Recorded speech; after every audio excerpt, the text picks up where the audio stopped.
নে। আমার জল তেষ্টা পাইনি। আমি জানি, তাও নেই। চল চল। কি হলো? আরে কথা জিজ্ঞাসা করবো? হ্যাঁ বল। আমি যদি কোনোদিন পুরো পাল্টে যাই? মানে? মানে আগের মতন আর কথা বলবো না, ঝগড়া করবো, রাগ করবো, হয়তো তুমি দূরেও চলে যাবে, তখনও ভালোবাসবে? তুই জানিস ছোটবেলায় আমি সাইকেল চালাতে পারতাম না, হঠাৎ এটা কেন? বারবার পড়ে যেতাম। আর বাবা সবসময় সাইকেলের পিছনে ধরে থাকতো। ভালোবাসাটা না ঠিক এইরকম, মানুষ পড়ে যায়, বদলে যায়, কখনো রেগে যায়, আর কখনো হারিয়ে যায় নিজের। তাও দেখবি যে পাশে থাকে না, সেই সত্যি ভালোবাসা।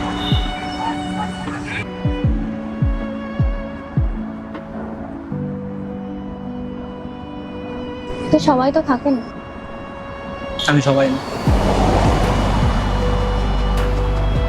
তুই এত নিশ্চিত কিভাবে? কারণ তোর সাথে ভবিষ্যৎটা ভাবার আগে আমি তোর খারাপ সময়টাও ভেবে নিয়েছি। তুই না সিনেমার ডায়লগগুলোকে বেশি ভালো মানুষ। আর তুই? আমি তুই হচ্ছিস সেই মানুষ যার সাথে ফাঁকা রাস্তাও বাড়ি মনে হয়।